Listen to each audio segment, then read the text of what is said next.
Hai, kembali lagi di my YouTube channel. Kali ini kita akan membahas sastra lisan Gatip Bengayut dari Siak Sri Indrapura. Nah, kita memiliki narasumber yang berasal dari Siak Sri Indrapura yang bernama Febriana.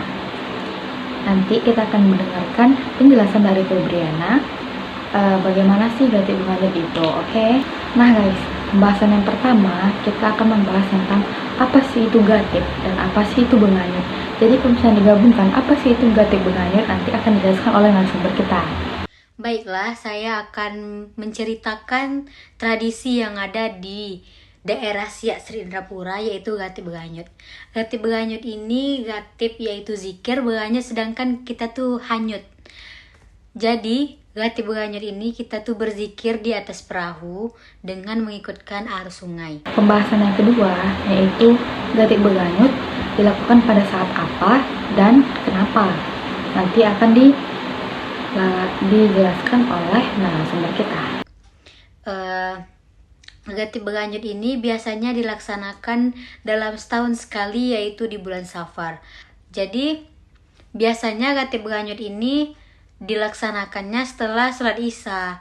Nah, pada pembahasan yang ketiga yaitu apakah sebelum Gatip Bengayut ini dimulai, apakah ada ritual lainnya atau ada yang dilakukan pada sebelum Gatip Bengayut?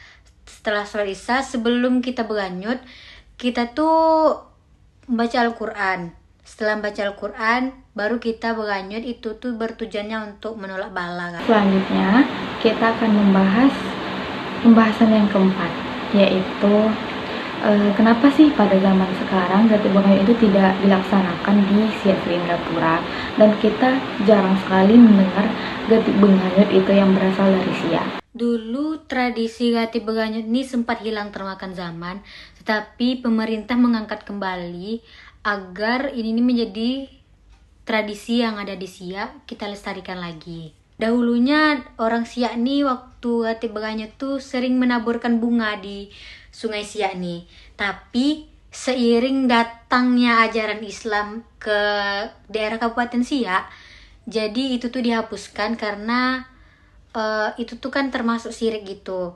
Jadi tunggu udah nggak dipakai. Dulu tuh pakai kayak sesajen juga agar Siak ini tidak banyak terkena wabah. Jadi diangkatlah tradisi yaitu dinamakan dengan Gatip Bengayut. Tadi kita sudah mendengarkan dari Ibu Febriana bahwasanya Gatip Bengayut ini dilaksanakan di atas kapal atau di atas perahu yang beramai-ramai. Namun kita tidak tahu nih ada berapa orangkah yang ada di atas perahu tersebut. Di dalam satu perahu itu ada sampai 10 orang. Itu tuh yang berisi jamaah masjid atau musola. Pertanyaan selanjutnya untuk Ibu Febriana, bagaimanakah lafaz yang diucapkan di Gatip Bengayut tersebut? Zikirnya itu Allahu Akbar, Allahu Akbar, Allahu Akbar. Untuk yang terakhir, dan kita tadi sudah mendengar apa saja Gatip Bengayut itu dan sejarah-sejarahnya bagaimana. Dan terakhir pertanyaan dari saya, apakah ada yang dilakukan setelah Gatip Bengayut, atau misalnya apakah ada ritual selanjutnya setelah Gatip Bengayut itu? Penutupan Gatip Bengayutnya itu biasanya itu tuh diakhiri dengan makan bersama dan berdoa.